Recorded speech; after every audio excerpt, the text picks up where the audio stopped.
وحاويهن عاوين لجوجا وكم من المسؤولين تي وحاوي الصومالية رجع أوسرية درجة أوسرية سميتي كحكتوا رجع صومالي أنفر يا هذا إنه ربنا وسي برميلك وأويسان جين إن شاء الله تعالى سيكون يا رجع كلا والله فتوض ما كان يا شرك ما كانوا كنا يوم إيش فيها يا لفتوا ورشها هي بروسيس وصعبة شيخ عبد الولي وحاويهن وانين أقويهنا ومسؤول وحاوي الصومالية ده لو هل كان جوني لكن هل كان كلا سعودي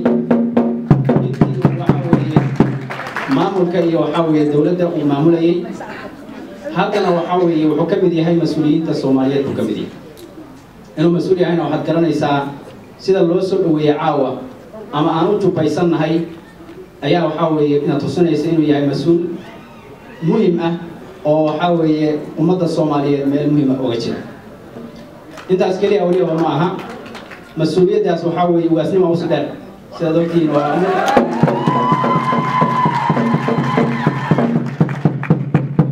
waxaan jeclahay hadalkayga inaan dhowr qodob ka dhigo dhowrkaa qodob waxaan rabaa inaan focuska saaro ragga mas'uuliyiinta ah oo waxa weeyaan Sheekh Cabduuli Caawi nagala joogo inay gartaan mas'uuliyadda iyo xilka dalkooda ka saaran inkasta oo aan jeclay waxa weeyaan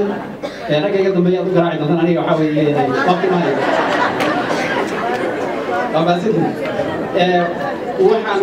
waxa weeyaan aan aad iyo aad أن يعني أقدر إنسان هاي ومدة الصومالية ما أنت وحي وباهن هاي روح كستع والصومالية أنا أقدر إنسان إن كستوها هسا أنا جعلن لكن هستي هذا القاضي يسين وحان كذا إنسان هاي إن أي وحاوي تلمام يسي ومدة الصومالية وحاوي هن يبعتها يكوجرتو يبرم بالكبود عاي سيدي أوقف بحلا هاي لو أنا بتبادل لها إن لو باهن هاي دد مسؤولين أو أنت صير لك صار والله ثم والله إلهي بان كل أرتين إنسان معني لو سمينين مسؤول كستو إلو يمادين عن جبار وقرعنه حتى أن كشقين ومضين واحد سبابيله وحلو بهاي هاي دبانك أن قراعينه يسولوين تأن سولوين إنه يقلبي أنا يأفكرنا وحن كشجعنا إن اسم من نقطة يلو بهاي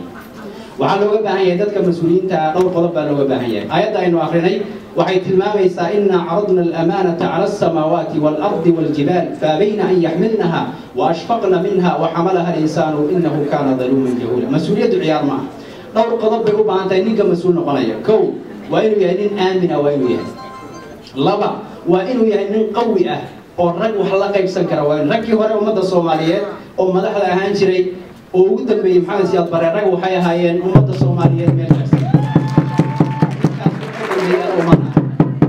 ninkaasi waxa waa nin mas'uul ah oo xilkii waxa uu umada u qabtay waxa uu yahan ka soo baxay ragna waxa uu wadankiisa banaanka ka mariyay laakiin inta wixii ka dambeeyay wadankii waxa uu rag kale gacanta u galiyay rag aad moodid ida waxa uu jir ku hayo madaxa hoos wada foorinaya qorayga Soomaaliya waxa ay rag waxa uu yahan awoodooda iyo yaana kartidooda ay dadku ka heeystaan waxaan u baahanahay heybadii Soomaaliya ayaan u baahanahay rag soo celiya maanta ayaan u baahanahay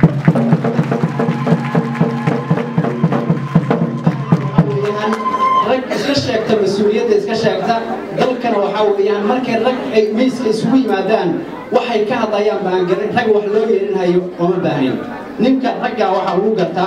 سيدي سبعين من هذا معي يا إلى صعدانية معنا لكن أتم مري هذا وحاويان أنا مع من هدولا يا أنا راعي كنت كان راعي هدولا هذا نكا سيا وقاتنتي وإنه يا ولي أسوار راعيانيك أو فكر كيجيو وحاوي وردلك بإذنك عليه يا الله أمر قادنا إسلام دلك وحاوبا هنا هاي إن الله تدي لهم ترى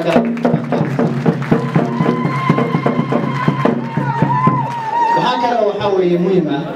وهكذا أيضا وحاوي مهمة إن الأوجادو ومدة الصومالية شيء كريه وملكو قاري كرتين تاي منه والله أنا ما أنفع يسوع قبل لا يصير أنا ما أنفع هيو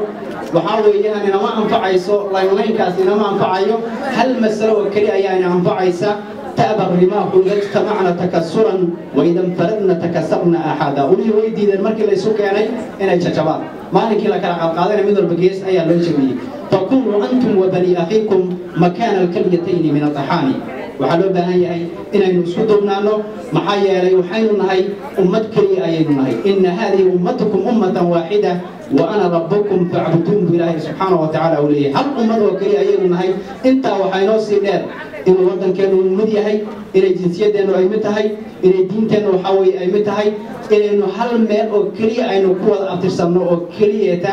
intaa intii la fahmo hal la garto qiimaha ay leedahay waxaa weeye soomaalinimadu iyo calankaas waxaa weeye buluugga ah oo aad la wada ordaysaan ood la ruclaynaysaan oo aniga xataa hadda laii keenay macnaha uu leeyahay in la garto weeyaan ninkan baa isdaba taagan oo laysoo gaabi khayr baan u rajaynaya baaraka allah fiikum dadaalka gelisay waad wada garanaysaan ila soo dhaweeya waa walaalkay cabdiqani sheekh cali diini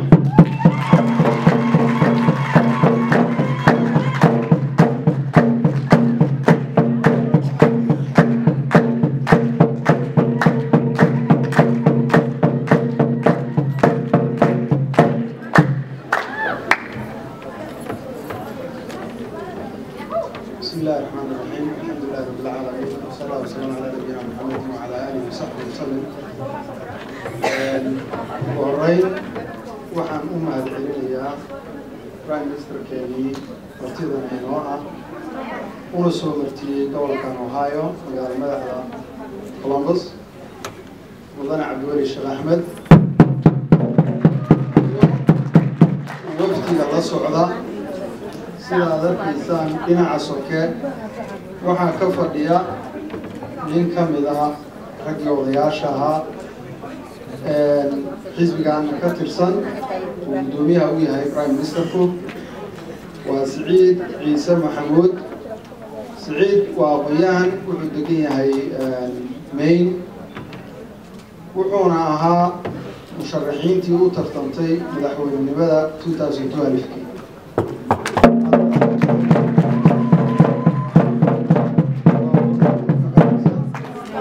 sidoo kale waxaan u mahadcelinayaa dhammaan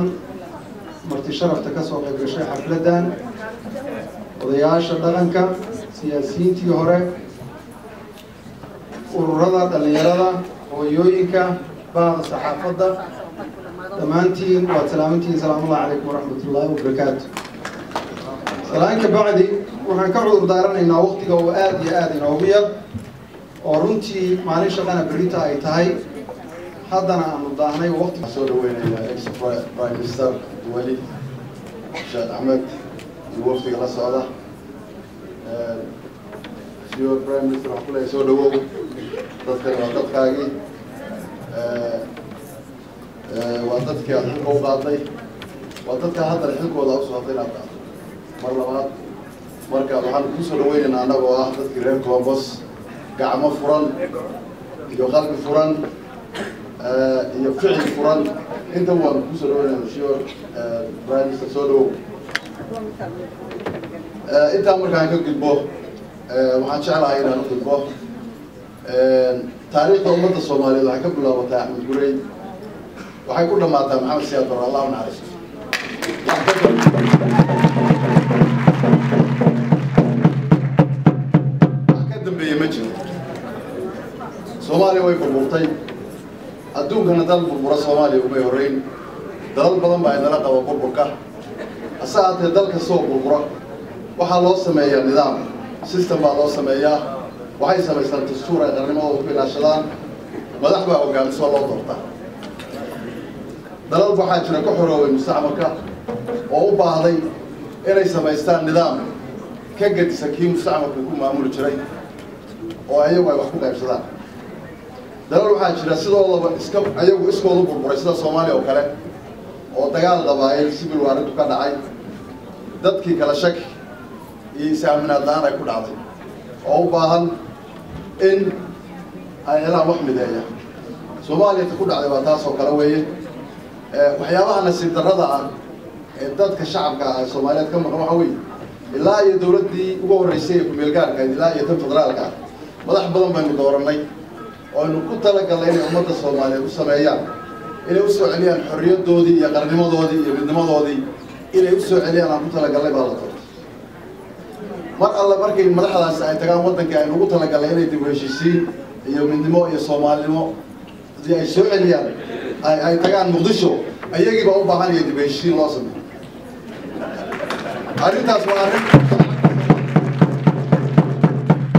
waa arrin shacabka Soomaaliyeed ku dhacday taariikhdana qoraysa ninka daacadda iyo ninkaan daacadda ahayn waqtigaa sheegi doona cabdiweli wuxuu ku jiraa ninkaan ka filiyey waa waxaa weeye bottom up strategy dhaqaalaha horumarka nabadgelyada iyo cadaaladda intuu isku xidho inuu ismaamulada ilaa hoos kor u dhaadhiciyo shaqsigii aan ka filayey aan ka sugayey buu ahaa laakiin waqtiga ayay ku xidhan tahay waxaan leeyahay wax kastoo dhacay ha gif abgaraynin go ahead waxaa weeye mar baad gaaraysaa baad gaari doontaa ujeedadaadii waxaa weeye beesha caalamka sidoo kale waan mahad celinaynaa waxaa weeye nidaam bay noo sameeyeen system bay noo sameeyeen dhaqaalay ku bixiyeen ummadda Soomaaliyeed inay mataqaanaa ay samaystaan mataqaanaa dastuur baarlamaan doortaan madaxweyne laga soo dhex saaro waxay noo keeneen dhaqaalay nagu bixiyeen waxay noo keeneen ciidamada qalabka sida bay noo keeneen siyaasad bay noo dejiyeen madaxda Soomaaliyeed kursi baa lagu fadhiisay waxa la yiri war dadkiina meel gaarsiiyo intaas oo dhan annaga idin qabanay kursiga ku fadhiiso dhaqaajiya hadday madaxda Soomaaliyeed dhibki 23 sano soo jiray dadkooda la soo rafaadi lahayn la soo halgami lahayn oo maanta dawladnimada federaalka ay haysan ilaa halkan ayagu ay soo gaarsiin lahayn waxa aad wanaagsan bay ahayd laakiin meelaha dhibku ka imanay waxa weeye shakhsi la doorto system loo diyaariyay siyaasad loo diyaariyay dhaqaale loo diyaariyay ciidan amnisoon lagu wareejiyo ilaalinaya la yiri mataqaana war go ahead leeyli waxa weeye waxay ku noqonaysaa wuxuu soo dhibtoon oo aynu ku fariisanay noqonaysaa taas conflict against waxyaaba conflict kale kuwaas inay baan arkaa yaan hadalka soo gaabi baa leeyahay si badan maayo waa ku soo dhaweynaynaa waxaan soo dhaweynaynaa oo kale xisbigaaga madasha insha Allah waxaan filaynaa Soomaaliya isku soo noqota Soomaaliya oo midowda Soomaaliya hal dastuur oo mataqaana ku qaybsadaan yeesha Soomaaliya mataqaana system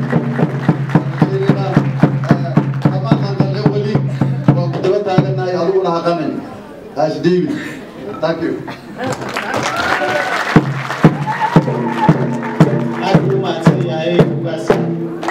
waxaan u yeerayaa markan Sultan Cabdilaahi Farcade Sultan soo dhaweey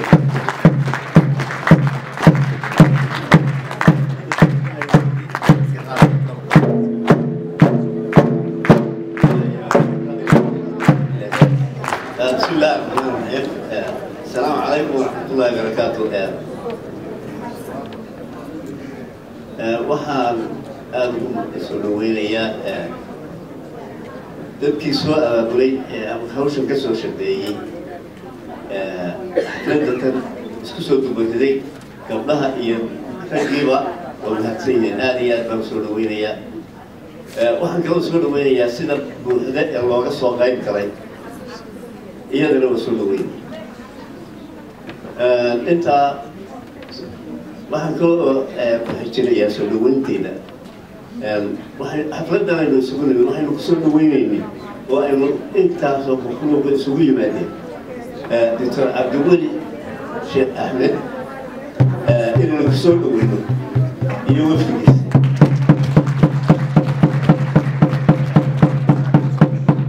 Dr. Cabdiweli iyo wafdigiisa ku soo dhawaada Columbus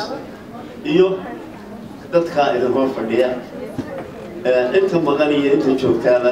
waxaan filayaa inay idinka raalli yihiin laakiin hadda inta joogto unbaa idiin muuqatee intaa ku soo dhawaada intaa markaan ka gudbo waxa weeye sidii odaygii iga horreeyey iyo labadii nin iga horreeyey ay ka shaqaariyeen Soomaaliya waxay nuguloogaa dibadda baa ku dhacay way kala haaday adduunka dacaladiisa ku firinay marka waxay u baahnayd sida la sheegay rag muhiima oo aqoon iyo karti iyo xirfad dowladnimo yaqaana oo intay mayilka u qabtaan isku dubarida Soomaalida ku soo celiya meeshii ay u baahnayd arrinteeda dhiga waxaan leeyahay ilaahay ha soo siiyo kuwa wax diidan iyo kuwa wax raba labadaba inay isku mowqif noqdaan oo meel soo wada jeestaan ayaa loo baahan waxaan soo xasuustay dad baan la hormigay iga hadlahaa midaas ku soo gaadinaya وهذا يبغى وهذا وين يكبر وده يسوق درا قبله وين كان شيء كبوطة لا أنا كذي كذا بالله وجهي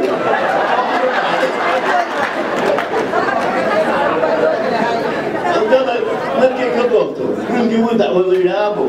قبله ترى وين بختي سيجا ولا يجي أنتني ممكن تقول ممكن تقول وما ندم odayga la joogaa cuntada la soo dhigo wiilkeena meel baa loo dhigay gabadheena meel baa loo dhigay gabadha boobkii bay bilowday labadeedii kixood baa ku qaatay odaygii soo jeediyay bale iyadii baa kala goobaysay maanta dalkeenu wuxuu ku jiraa iyadii baa kala goobaysay magaala madaxa gobollada degmooyinka tuulooyinka ilaa iyo heer baadiye ayaa la kala goobayaa la isku waqaysa marka ilaahay inoo sakino dawladda ku booliyo inuu hawshan ku guulaysto dadka meeshii uu u baahnaa inuu dhigo oo halkii saaro assalaamu calaykum ugu samaysan prime minister ka wajigisa si goonana kaga mahadcelinayaa waxaan doonayaa inaan wadaagno ujeedooyinka aanay kugu dhimin وحويان أنت إذا ما تنسوها وإحنا لهذا أنا ديسو بدنا ترين كنا إلى ديسو بدنا ترين كنا كذا ما دام عن صومالي كنا وأنا إلا وذاقنا حالة وضع أمري أذين كنا أنو سمعنا وطشي سيد أدلال وقل هيدين وحكاوة هذا نقول يا markii aad fiirisaan waxaad arkaysaa waddankii Soomaaliya cidii ka maqan iyo cidii joogta waxa xaqiiqa inaysan maanta dowladnimo Soomaaliyeed gacan Soomaaliya ku jirin waana mid loo baahan yahay in aad ku baraarugtaan oo aan doonayno inaan ka wada shaqno oo doonayno inaan wada qaybsano dareenka noocaas mudanayaal iyo marweyn مسؤولتنا هنا كوكان عنه إن كوحية وكالتنسة وسكوب تيم نحتوينا إن إمام الفدارك الله ما تكتب صوت عتينا هستم وكوكان عنا مسؤولتنا يساعد المقار سارة مدحة قبلنا إدغاننا معناه درسك لا صار شيء إن وطنك شرف كيسي إسمام الكسوماليات إلا هذا دم درسك وكوكان عنا مسؤولتنا هنا في السنة وقلت على حالات أبد أي كجران يعني بعد أبد أي دمك يدخل كجران إن أتعلم نفس التولا هذه ما يتهاي جواتي إنه حلق وأنا وأنا متى نقول نرجع نعتذر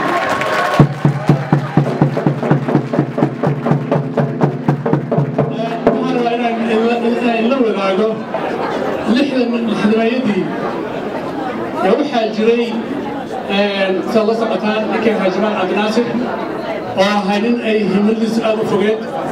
أو كشغين يبان عربيزم كشغين مقالة مقدشنا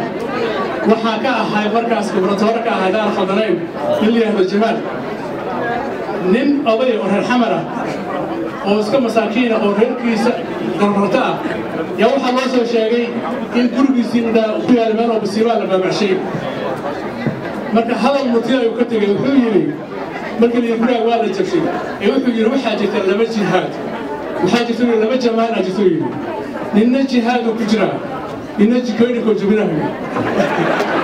marka wayna la tan wadanka Soomaaliya waxa ka jira laba xoog raba inuu wadanku isbedelo oo horumar u sameeyo iyo xoog raba in lagu jiro nidaamkan hadda jira iyo xaaladdu siday tahay aysan Soomaaliya noqon dowlad madaxbannaan noqon waxaa loo baahan yahay nidaam ku rimaantay inaad kalina ka qayb qaataan dhinaca raacdaan inay ku jirto waxaa diin dadkii aabayaashii ama oowayaashii ama ahalkiisii oo dadka Soomaaliya cashuurtiisa ku soo baray waxaa loo baahan yahay maanta wadanku wuxuu u baahan yahay helo baahan yahay وأنا من أسمع الله بهاي مستحيلنا يمالكنا نرجع قصيصان حوق ونكسن ولا كجرا حتى أنت مرعى طاريا سوماليا مرتي قرن ودي ذلك بفرتي waxaad ogsoontihiin in shisheeye iyo daris iyo sokeeyaba ay ku dadaaleen soomaaliya inay shaqaranimo waxaa la sameeyey maamulku meel gaara shacabku waa ku qanci waayeen sababtoo ah waxay ka qaadeen rajabeel ay ka qaadeen sida uu sheegaya maaragtay wadaadkii ahayd waxay ahayd dad wax loo yeernay ahayd dalka ajnabiga ee anaga noo yimid iyo sokeeyihii labaduba waxyeelana waa noo keeneen waxtarna waa noo keeneen walaalayaal waxaan doonayaa marka inaad ogaataan in hirdiridaas iyo shacabka rajada ka duntay in hal mar keliya lagu baraarugay ee la yidhi maamulku meel gaar loo baahneen waa in la sameeyo maamul rasmiya waddanka waxaa laga qaba qaabsho doorasho 2012 doorashada waddanka ka dhacday dad badan ay rajo gelisay waxaa la filayay in cid kasta ay soo baxdaaho oo maanta soomaaliya ay ka saarto marxaladdan dowlad rasmigan ay u samayso waa la soo tihiin madaxda maanta joogtaa waa loo hiiliyey madaxdii ka horreysay oo rajabaal keentay aa looga hiiliyey waana la siiyo cod ay ku soo baxaan waana ogsoon tihiin soomaaliya meel kasta ay joogto sida ay u garab taagtay ogsoon tihiin sida loo taageeray maxaa ka dambeeyey waxaa la waayey waxqabadaa la waayey shacabkii waa yaabeen waxay shacabkii ku baraarugeen oo naxdin ku abuurtay inay arkeen koox yar oo kala talisa oo talada waddanka madaxtooyada ku soo aruurtay oo rabitaankooda maahine wax kala noqonayn shacabkii waxay arkeen in maaragtay macnaha dastuurkii iyo sarayntii sharciga ay shaqayn weysay oo lagu shaqaynayo in jeclaysi meeshii fakar iyo waxqabad iyo aqoon lagu shaqayn lahay taas waxay dhalisay in maaragtay waddanka 6 biloodba ay xukuumad jirto sababtoo ah nidaamka qof jeclaysiga ay qayb ka tahay ninku markuu dantaada wado wuu fiican yahay waa la jecel yahay markuu danta wadana waa la icdaynaya shacabkii maxay ku baraarugeen runtii waxay ku baraarugeen boog hanti qaran tusaalan idiin soo qaadanaya qof walba waa yaqaanaa xamar SYL taaladeedu waa yaqaanaa dhulkii u dhowaayey oo dhallinyarada ahay maantay dada iska leh oo la siiyey waa garan kartaan marka dalka meelaha historiga ee dalku iska leeyahay u bareeray oo qof walba og yahay inuu boobo oo gato ma hantida qaranka ee qarsoon u bahaya maya dalkii waxay arkeen in la marin habaabiyey oo lagu madadaalinayo maamul goboleedyo aan sax ahayn waa marin habaabin ka mid a waad ogsoon tihiin nidaamku iyo dastuurku wuxuu qabaa in dadka loo daayo inay tashadaan oo ay samaystaan dowladda ay rabaan iyo hogaamiyaasha ay rabaan inay samaystaan midna kama dhicinin ilaahay hadda waddanka waana marxabaamintii intaas oo kulantay waxay abuurtay runtii maaragtay muxuu ahaa wax yidhaahdo in dadkii meeshii ay joogeen 2012 meel ka fog inay tageen oo rajabeelkoodii ay sii daayeen waxaana astaan kugu ah rajabeelka dadka dhalinyaradii iyo gabdhihii dadna waxay raaceen xarjirka dadna waxay ku dhammaadeen badda waa astaan weyn oo muujinaysa dadka u rajabeeleen walaalayaal maskaxda ummadda ee bannaanka soo aada qaybaad ka tihiin waan dadkuna maanta maalin kaga baahi badan yahay ma jiro waxaa loo baahan yahay inaan la fiirinin wixii hore tegey waxaa loo baahan yahay inaan la eegin wixii maaragtay muxuu wax la yidhaahdo waddanka soo socda ay ka halaabi doonaan waxaad ogaataan ummadda soomaaliyeed dalka soomaaliyeed qabiil ma leh beel ma leh koox ma leh soomaaliya iska leh waa barwaaqsooran hantidiisa dhaxal weeye ummadda soomaaliya iska leh waa taas midda loo baahan yahay in laga duulo dhibaatooyinkaas marka jirtay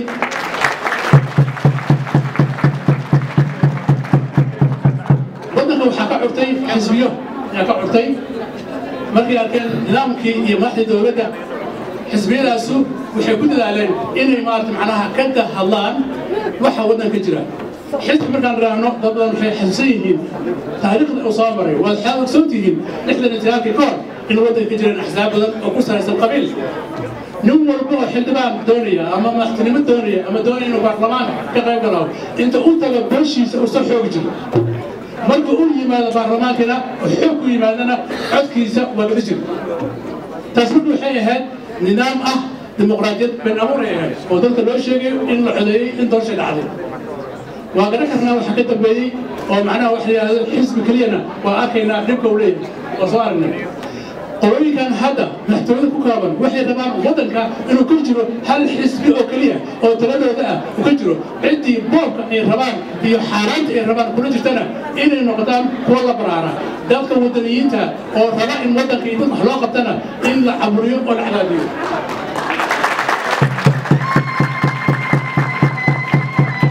محمد هذا له مرة حاب مرة مريو إن تستحق قامي أو سياسينا تستحق قامي حدبنا برلمانك إني ديدن ويراهدوا يكسروا هرجستان ملاحظين نحتاج يكسروا هرجستان يعني إنسان تولدنا كوجريت وحى مركز كبعدي لا أبا مولي أول سمية مدرسة من نبذة الديمقراطية وهذا وحى أسكنه برايم مينستر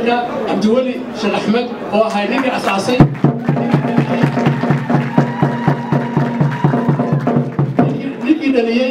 إن مركو فهمي حالات وطنك ومريو حب بدلنا وطنك وكهلي إنه مركو أبابلو حب واحتر له لدل كان بالبادي نسميه ثلاث عطواريال وحنتدسي نفتيسي يومات معنا وحدي هذا وحكست لقى شباب وحسو كاني بقول إلى اللاتن حلبان أو كربير وسكاني وحسو كاني سياسيين لباتن تضرب حزبية أنا ما أكمل هاي وحسو كاني سياسيين مدح بنان أنت صدق أيو سو كاني ويروحن أو وزير ولو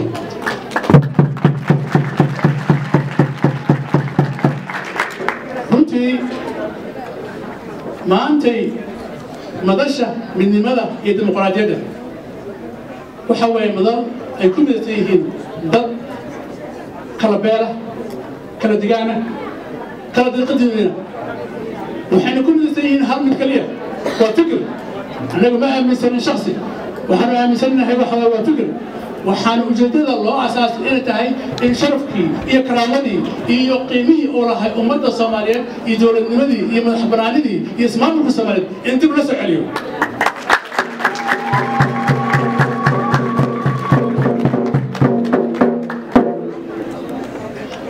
walaalayaal taas waxay keentay in madashii markii la abuuray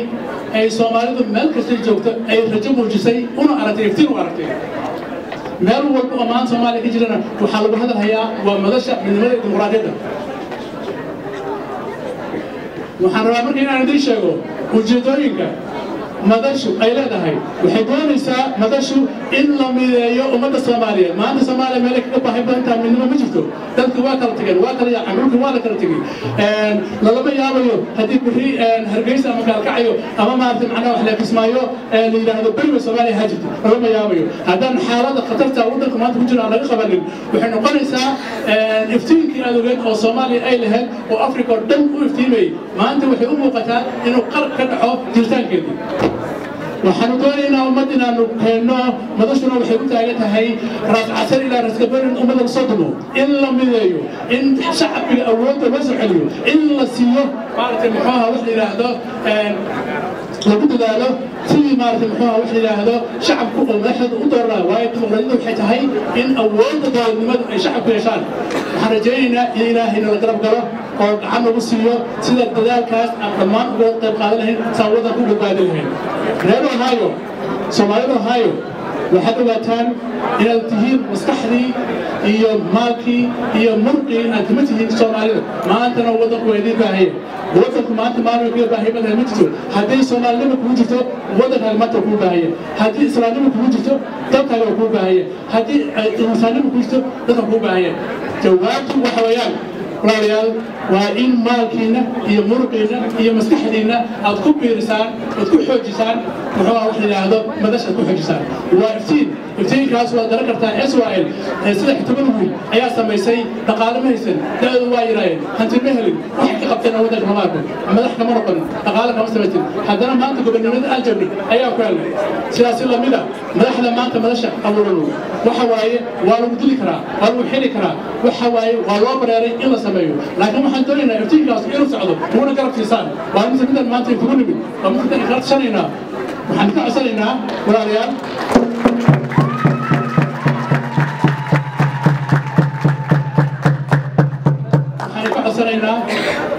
walaalayaal in maartay macnaha wax la yiraahdo la garab taago madasha midnimada iyo dimuqraadiyadda waana waxaan u qaadanay midnimo in dadka la soo maaha kaliya dalka kaliya xataa fulka in la ururiyo in ay madashu ka shaqayso axzaabta dhan inta isu keento waxyaro kooban ay ka soo saarto waa halgan aanu doonayno inaan dadka ku badbaadino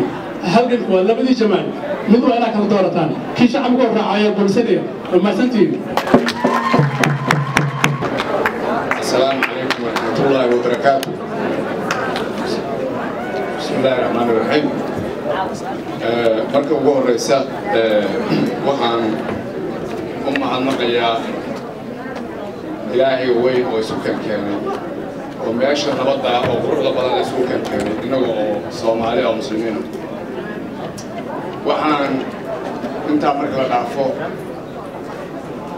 anoo ku hadlayo magaca jaaliyadda Ohio ku soo dhaweynaya Prime Ministerkii hore Soomaaliya Cabdiweli Sheekh Axmed magaalada Columbus waxaan leeyahay soo dhawow waxaan kale oo aan runtii u mahadnaqayaa in badan baa waxaan arkaya xaflado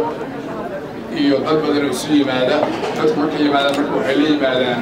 qofka waxa uu la yimaadaa caawa waxa ay muuqda energy aad u xoog badan oo runtii dad faraxsan waxaan ilaahay ka baryayaa in ummadda Soomaaliyeed meel joogto ay farxdo oo dawladnimadeeda ay ku farxdo marka halka kale aysan ka marxay Cabdiweli soo dhawow adiga iyo waqtigaagaba waxaan runtii dadka Soomaalida ma ahan markii koowaad ay soo dhaweeyeen madaxda dalka Soomaaliya waxay hadal badan meeshan ku leeyihiin sababtoo waxa weeyaan waxa la yiraahdaa martidana waxa laga sugaa ninka fadhiyana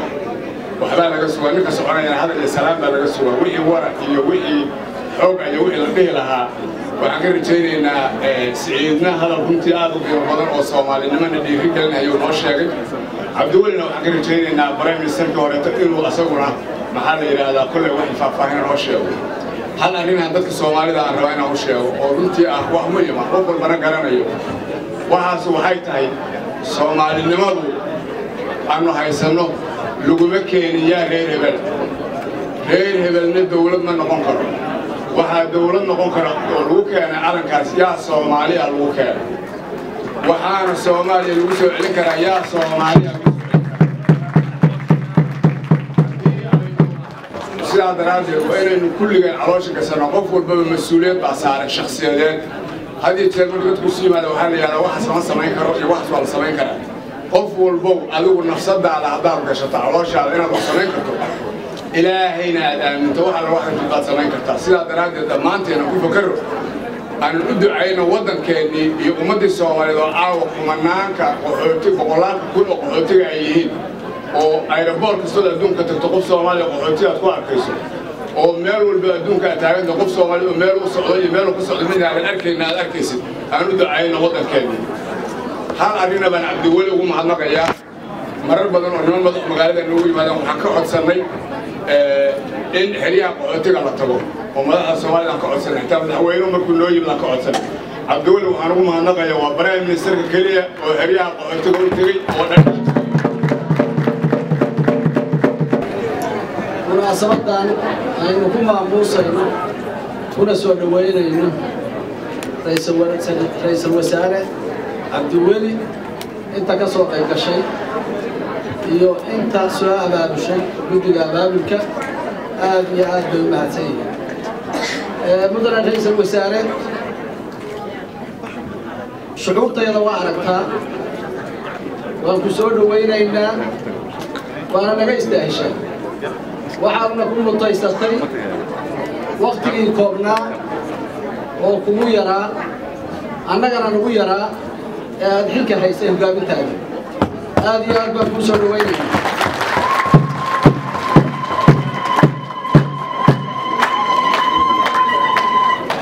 haddaan intaas soo dhaweyntii kaga baxo waqtigu waa yaryahay baa la yidhi dabadaaba is haystaa waana run weeye waxaan rabaa laba kelmo inaan idhaahdo kelmadda koowaad waxaa weeye mudane ra'iisul wasaare qurba joogtaa ka mid ahayd dadka qurba joogta oo dibadaha joogaa waxbay tabayaan waxbaa ka maqan ciday ku nool yihiin maxaa ka soo yeeri doona waddankii bay ku seexdaan kuna toosaan rajadooduna waxa weeye waddankoodii hooyo oo siduu ahaan jiray iyo sharaftii qofka shakhsiga ee Soomaaliga oo lahaada inay arkaan waxay ku wareeraan oo ku soo toosaan meeshay rajo ka filayeen qarax baa dhacay madaxdii baa is haysata mushkilaa jidha rajo u muuqatana ma jiro waa muhiim dadka Soomaalida ee xilalka haya inay rajo tusaan dadka Soomaalida ee dunida daafaheeda ku nool aad bay muhiim u tahay dadka qurbaha ku noolna waxaa ku waajiba in ay taageero ay u wada jiraan oo Soomaalinimo leh inay dalka gudihiisii wixii gaari karaana ku gaaraan wixii dibadka joogaana ay ku taageeraan 2012kii markii la dhisay dawladdii ku-meelgaarka ahayd dawladdii ku-meelgaarka la rabay in lagaga baxo xeerkii laga filayey ma gaarsiin ummadda Soomaaliyeed meel ka hooseysay gaarsiisay ayaan darray ahayd rajo xumo ay abuurday welina way muuqatay hal fursadaa hadhay mudane ra'iisul wasaare fursaddaasuna waxa weeye 2016ka higsiga ah muxuu noqon doonaa haddii isaga la sii micneeyo ma muuqato rajo iyo qorshe ka diyaarsan oo Soomaaliya kaga bixi karno dhibta taalla hadda ma muuqato waan qiraynaa waa ognahay gacmo shisheeyaa ku jira oo tiro badan gacmo kalaa ku jira oo innaga dhexdeennii oo dad yar yaroo culimmadu sharaf bayna ku lahayd aan sharaf lahayn oo nooc kala ah oo haddana warbaahintu magac culmo ay ku sheegto oo dhib badan Soomaalida dhibaato u geysay 2016ka higsiga ah in yar baa ina ka xigtay ama xisbiyo ilaahay soo diray ha lagaga baxo ama tala kaloo muuqata ha lagaga baxo baahi qaran baa jira qaawanaan baa jira waa loo baahan yahay waan ku soo dhawaynaynaa waa istaahishaa shaqadan iyo mid ka weynna waa mudan tahay ilaahayna kuu saalaan ku leenahay haddii hankaagu yahay haddaan intaa kaga baxo intaa waa ku dhammaysanayaa saaxiibkay Siciid waa mahadsan yahay xamar buu ka hadlay dawladda dhexe ka hadlay waana wax meesha ku jira laakiin maamulada marka la taabto aniga ilaa taabtaan wada xaaraan maahana way soo dadaaleen ummad badan bay badbaadiyeen isma wanaagsan bay ahayd isu keenid bay ahayd waxyaabaha maanta rajada leh qaybihii maamulka ugu horreeyey qaybihii keenay ahayd waa mudan yihiin ammaan bay leeyihiin laakiin wax Soomaaliya lagu kala jarjarayo ama lagu kala qaybinayo dina ma jeclaysanayo aad iyo aad baa mahadsantiin assalaamu calaykum waraxmatullaahi wabarakaatuh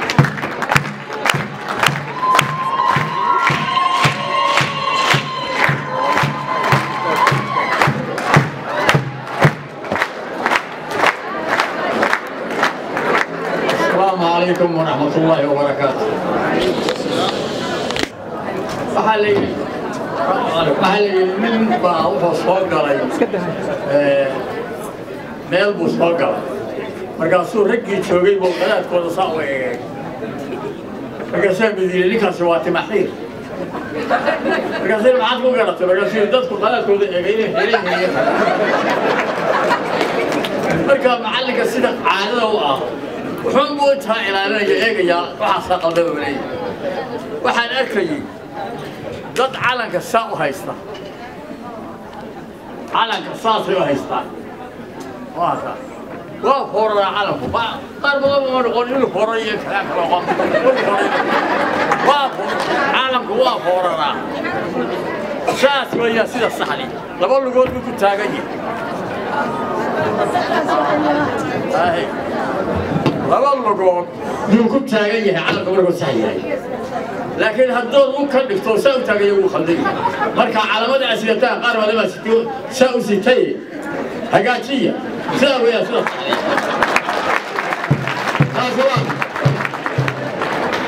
من ذا كان هستي هذا وحولي زي مش ولا سوى هستي ما كله فنيا هسه استغفر الله شيخنا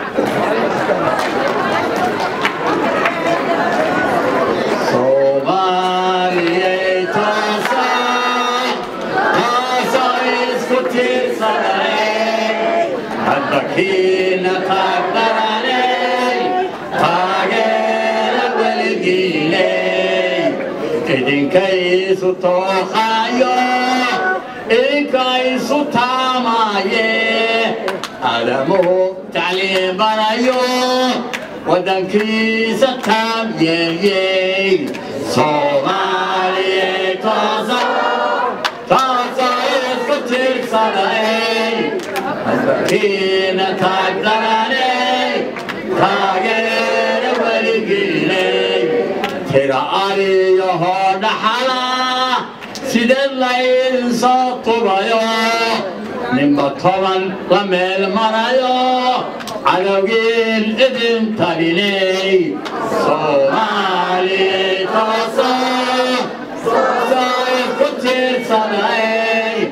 البكينا تقدرني تاجر والجيلي هذا وحال تهايو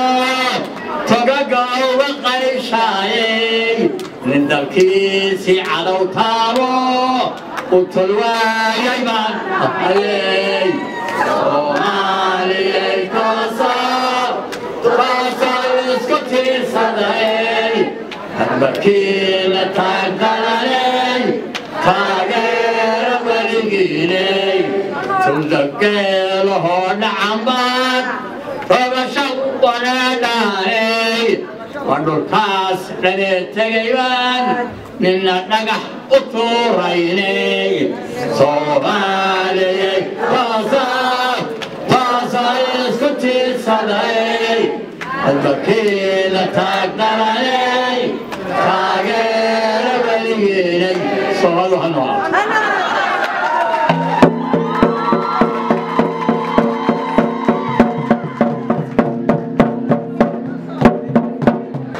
taariikhdeenna baalka dahabka ah kaga jira waxaan rajaynayaa dad badan oo aan hore u ogeyn heesta astaanteenna abwaankii sameeyey inuu nala joogo la heli karo lana arki karo taasna waxay ka mid tahay waxyaabaha aan ku faani karno waxaan filayaa inaad markaan sugaysaan xaggii jandarka rag fara badan ayaa hadlay waxaa la leeyahay dumarkii maxaa ku dhacay kaalintoodii waxaan u yeerayaa duniye sheekh maxamed si wanaagsan ila soo dhaweeya duniye sheekh axmed ila soo dhaweeya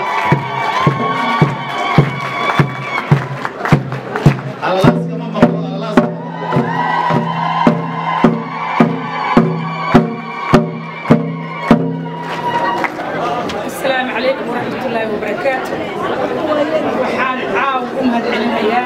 ضمان حفلتها شرفت له dadka soo abaabulay iyo dhammaan dumarka rag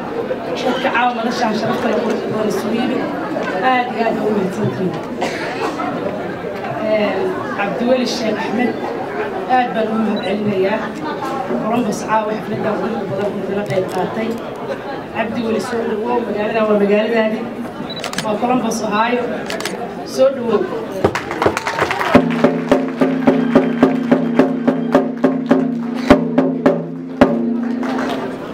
cabdiweli sheekh axmed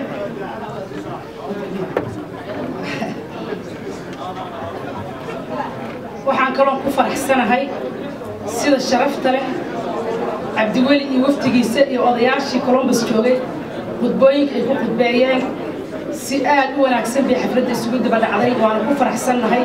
in si qurux badan aan cabdiweli u soo dhaweyno waqtigana waa nagu yaryahay wixii dadkii hore ay ka hadleen ma aan doonaya inaan ka hadlo wax kaloo ka duwan baan rabaa inaan ka hadlo waqtigan aan soo gaabino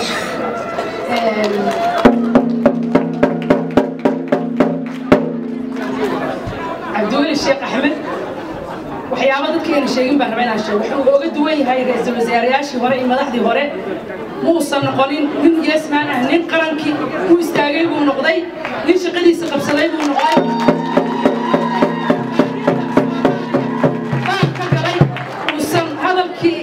waxyaabihii badnaa ee Soomaaliya ka dhacay in la mas'alo uusan noqonin nin shaqadiisa gutay nin qarankiisa gutay asagoo dadkii ay u wada baahan yihiin sharaf darro xaq darro lagu sameeyay madaxweynihii waddanka Soomaaliya adduunka oo dhan iyo caalamka oo dhan ay wada og yihiin annaguna aan haddana diyaar u nahay mar kale in la doorto Soomaaliya oo dhan ay diyaar u tahay in la doorto Cabdiweli Sheekh Axmed wuxuu uga duwan yahay waxyaabo aad u tiro badan dadkii hore marka Cabdiweli waxaan ku leenahay 2016 waxaan jecelnahay in aad noqoto madaxweynihii Soomaaliya waddanka wax badan ka bedeli lahaa si cadaalad ah noogu shaqayn lahaa soo dhawow baan ku leenahay mar kale soo dhawow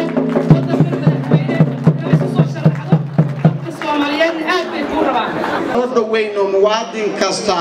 أو ربا أمدان هلاقة كسي سعطة كسارة إن شاء الله تعالى مستقبل إفيانا قارسية وحلنا هاي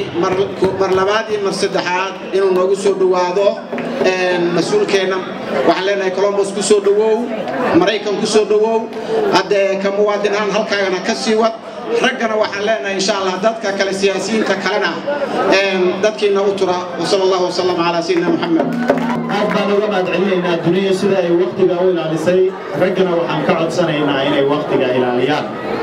وحن مركن ويرينا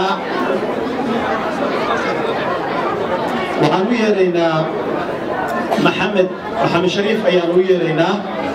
و على طريق برايم مينستر كصوماليا سودو محمد شريف هذا سودو ويا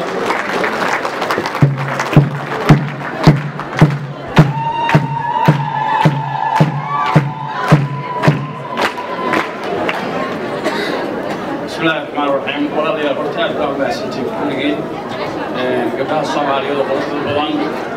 دانيردا وضياشا وقاشا سياسيين تاس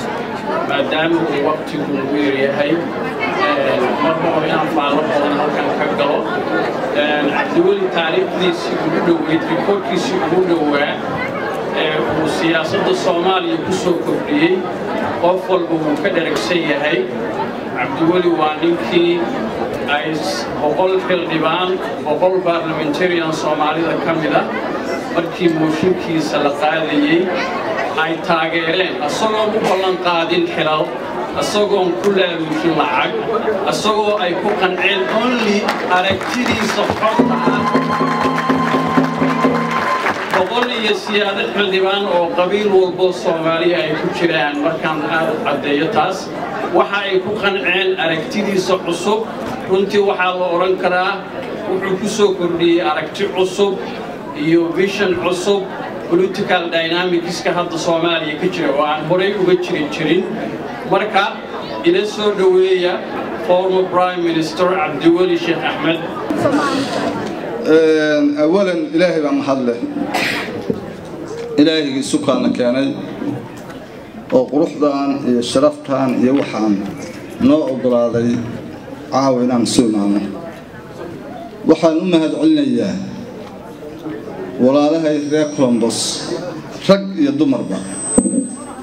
ورنتي سولوين الشرف يوالمو لا يصوب بالله ومركي أنو إربوه كسو دقني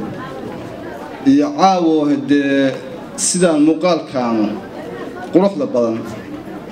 نو سولوي waxaan si gaar ugu mahad celinayaa guddigii qabanqaabada oo tartiibkan iyo wanaaggan sameeyay runtii waqti badan geliyay arintuna waxa weeye soo dhaweyn kaliya ma aha in la isbarto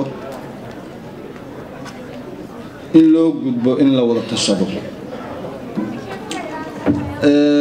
waxaan rabaa shirkan iyo shirarka dambe aan qabsanayn inuu ka duwanaado kii hore waan hubaa in shirarka noocan oo kale oo quruxdan la hay dhici jireen laakiin shirkan waxaan rabnaa in go'aamo laga soo saaro go'aan leanna waxa weeyaan shirku waa fiican yahay laakiin shir aan wax lagu heshiin aan wax lagu kala tagin waa waxaan aad u dhammaystireen وقرحان يا وفي عينها لكن ما يسترمى هذا قوان قارنا soomaalidu waxaa la yidhaahdaa talada waa heshaa kuma se habsato habsashadu waa fulin sidaan anugu qaatay wixii go'aan aan gaarana waa inaan fulinaa markaasaanu tallaabo qaadi karraa oo meeshii aanu taagnayn meel ka duwan aanu tegi karraa wax badanoo idin ogeyn idiin sheegi maayo lianna dadku waa xogwaal aad buu xogwaal u yahay dalka mararka qaarkood waxaa nooga xoogaalsan dadka dibadda jooga markaan anugu xagga joogay dad baa telefoon ii soo diray waxay leeyihiin waxaas moogta maba ogiba kadib baan ogaadaa in wax sax ay yihiin لأن تلفونادي iyo website-yadii iyo telefishinadii iyo isgaarsiintii aad iyo aad bay u xisanta laakiin waan isxusuusinaynaa oo waxa jira oo xaqiiqada in la isxusuusiyo waa ay fiicanta saaxiibkay Saciid iyo odayadii igu horreeyay waxaan u maleynayaa wax la laalayo waxa danteenu tahay heestii Soomaaliya tooso oo abwaan cali mire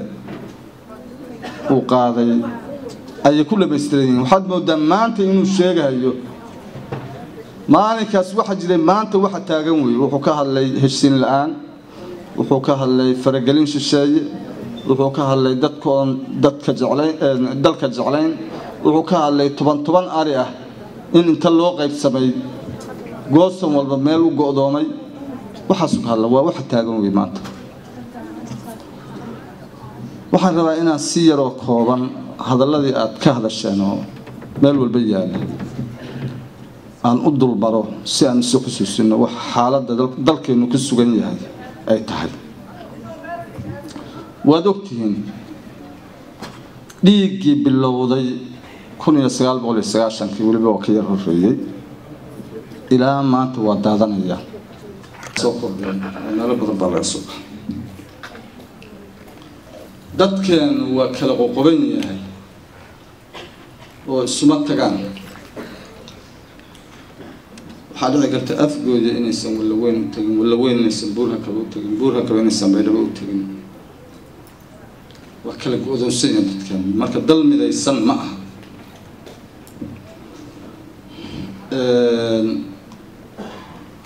sharcigii iyo kala dambeyntii iyo sarreyntii sharciga Soomaalidu 20 sano ka bilowday waa ilowday dadka hadda cusub ma yaqaanaanba qaar badan baa la yaabay hada tiraado waxaan sharci ma aha adduunkuna sharci ku kala socda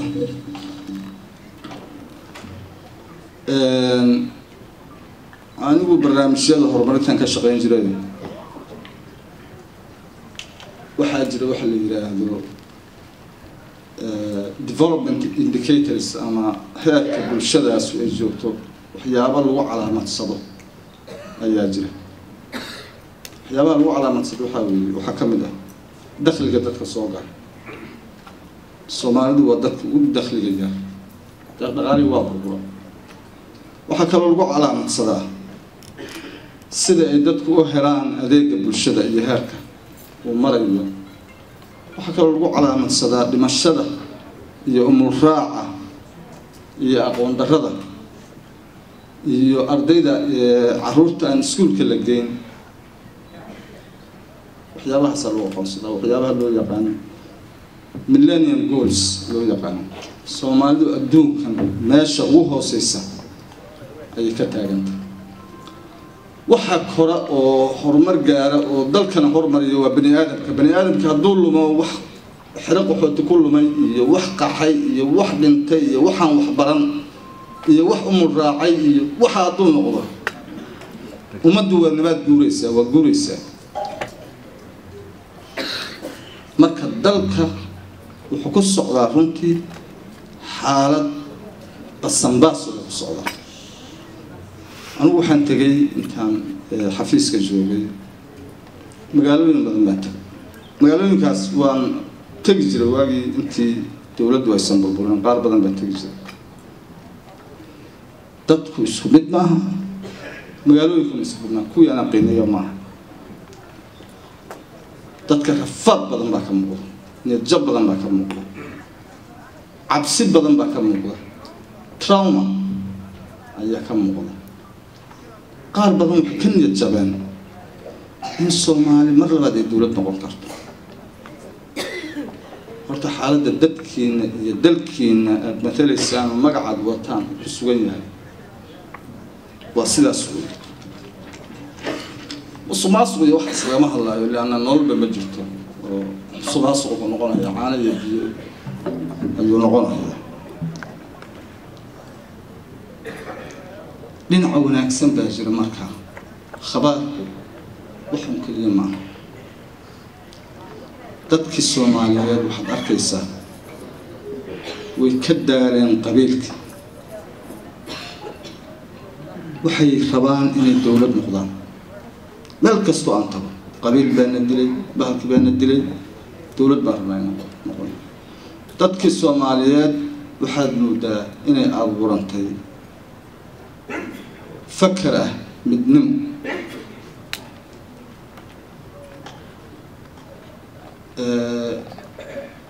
adduunkuna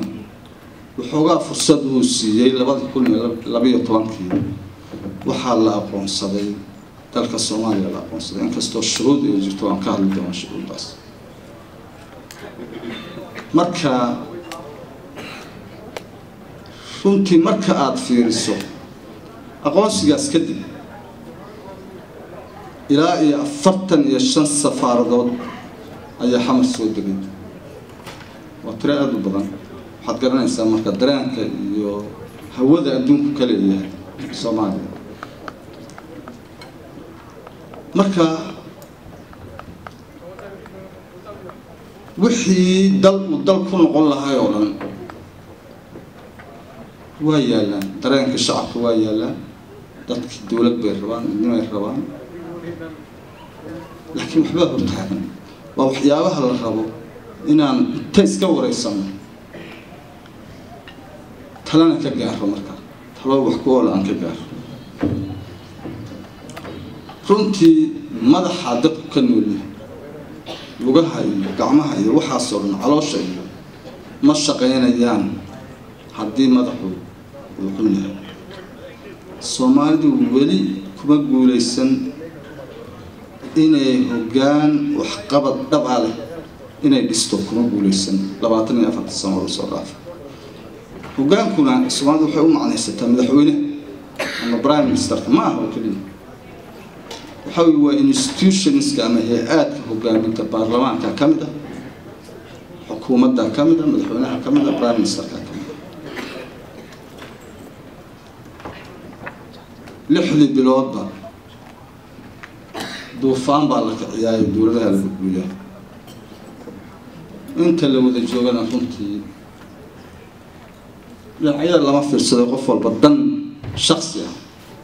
iyo iryoonaya marka weli Soomaalida kama dhalan runtii dawlad mas'uul ah oo wax ku ool ah oo wax qabad qof igula murmi karana ma jiro ilaa ana meesha ka shaqeeyay ilaa ay haddana shaqo haya iska wixii aniga raka marka middaas waa cudur weyn oo haysto cudurka kale oo haysto waxa weeye adduunku markay dawladaha shaqeyn waayaan oo dawladdu shaqeyn weydo shacabka kaca وإذا روحنا ما أفعيان وروحنا الصحمة شعب كلابه وقيبسم صدق وقيبسم يعني رافي صدق وقيبسم قال ير ماينورتي أو قسكاس يفوضى داس يدول الآن كاس مصلحة قوة ودون إني الصعود استاتس كوغا نظام كان إنه الصعود أنا ضد بنشر مالين أنا برايم مينستر كيا حياة سنكلا لوحيرا ورانا وحد كهل اللي سوى وحن كنا الأهوي شرع عندنا كهل اللي سوى وحن كنا الأهوي حد نوش يسأل نوش يدي يا وحن كنا الأهوي وضد بقول بيها kale waa dadkaas masaakiinta ah oo niyad jabay oo anigu aan ku tilmaamo dad ceel dheer ku dhacay oo qayliyey wax gacanta u soo taaga xarag u soo tuura waayay fiiriya kulligiin gobollaad ka timaadeen gobollada dalka waxa ka jira dadka idiin soo qaylinaya waxaa weeyaan $100 noo soo tuura mashaariic iyo horumar iyo waxaas cid ka hadlaysa lamaadku waa dad lumay waa niyad jabay dad kalaa jira oo nool oo fiican oo aqoon leh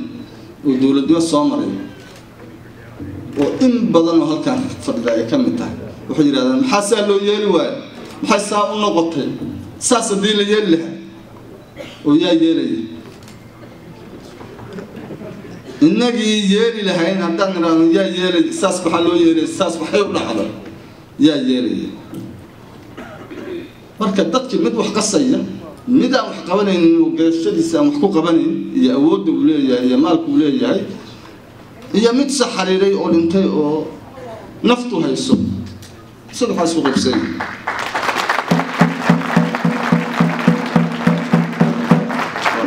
soo kulba 5 minutes soo kula baynaya marka shisheeyaha waa la sheegay waa run shisheeyuhu waa na farageliyaa qaar waa noo fiican yihiin qaarna waa na fidneeyaan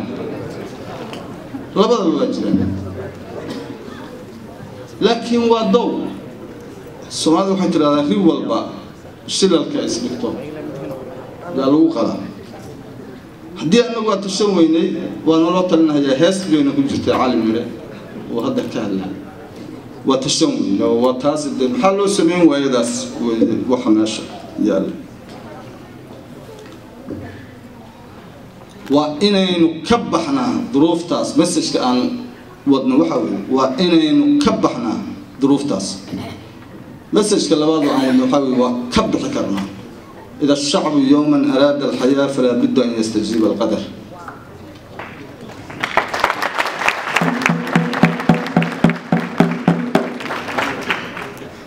الساقين وكبح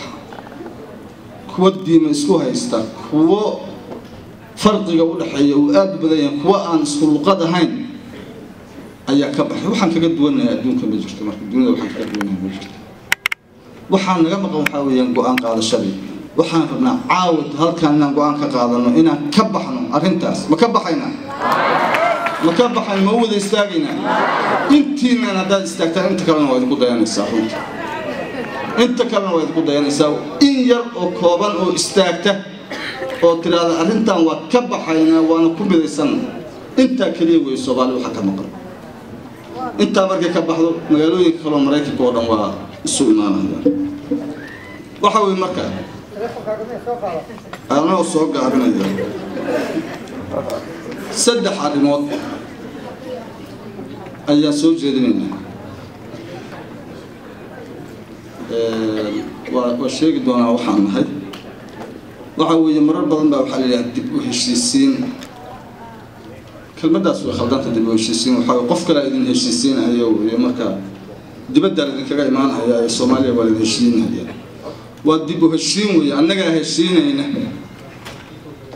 heshiinayna heshiiskuna wuxuu ka bilaabanayaa shirkaan oo kale arrinta labaad waxaa weeye hoggaanka aan sheegay waa inaan dhisannaa see loo dhisayaa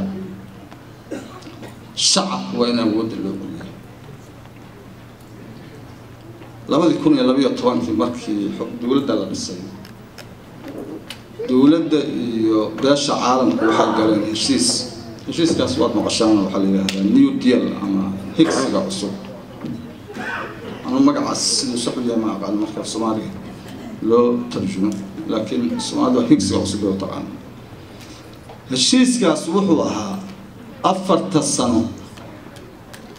waxaanu idin siinaynaa wax allaale iyo waxa idin suurtagelinaya inaad doorasho qabataan 2016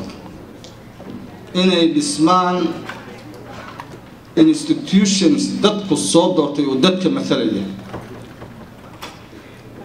wixii 2012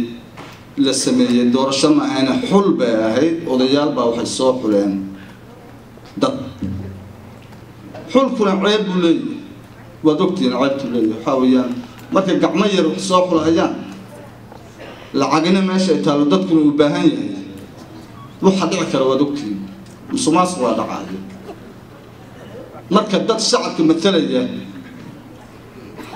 ma imaanayaan dad marka matalaya wixii markaas lagu soo xulay ayaa imaanaya waana waxa runtii سعود علي جاب أنا وكحشون هذه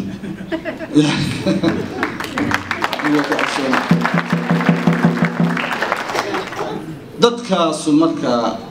iyo shacabku isku waxran mana haystaan in shacabka wakiilo u yihiin waxa la siiyay marka dawladda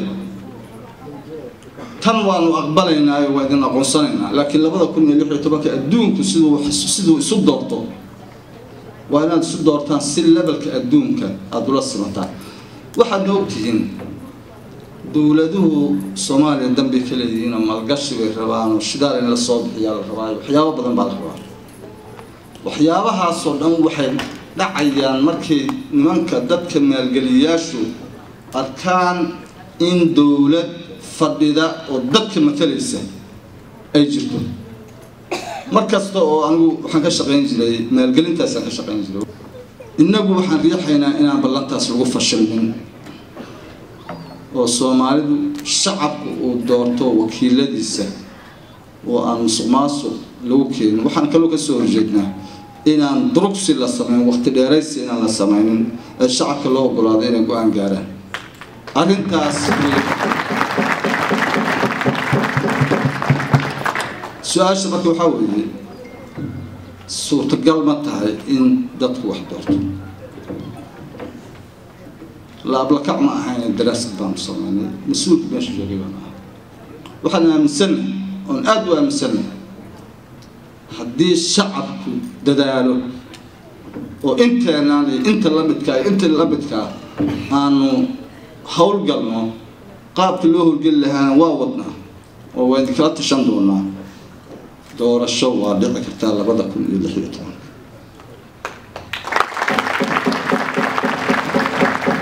mana halabka nooc waa jira doorasho la yiraahdo proportional representation ama nooca saamiga siman markii aan xamarka soo baxay waxaan qabanay shir balaaran Nairobi baan ku qabanay waxaan isu keenay ilaa 15 khabiir oo dalal annaga nala mid ah doorashooyinka hirgeliyay Afghanistan, Iraq, Mali, dalal badan South Africa markii apartheid uu tagay Rwanda, Burundi waa isu keenay waxaan fiirnay duruuftii ayagu ay ku jiraan iyo mid annaga aan ku jiro waanu la tashanaa waxaan rag meeshaan fadhiyay joogay markaas dhagaweyne iyo Nairobi nala joogay waxaa soo baxday in haddii proportional representation kaas la isticmaalo oo South Africa 98 dal baa isticmaala oo South Africa iyo Israel Iraq iyo Afghanistan ay ka mid yihiin in doorasho 2016 la qaban doono kadib waxaan isugu yeeray xildhibaanadii markaan kala tashanayna waxay yiraahdeen waa suurtagal xamar baan ku noqday anigu waxaan la fariistay xukuumadda cusub oo madaxda ka yahay Umar Abdishid Umar laftiisu waa joogay markaan hor dhignay oo ka doodnay ma muuqan wax ma aragtay shaki gelin kara in la qaban karo waxa kaliya shaki gelin kara waxa haddaan rabin doorasho aan rabin inaan dawlad noqono taas waxa weeye maxaa loo oran jiray digaag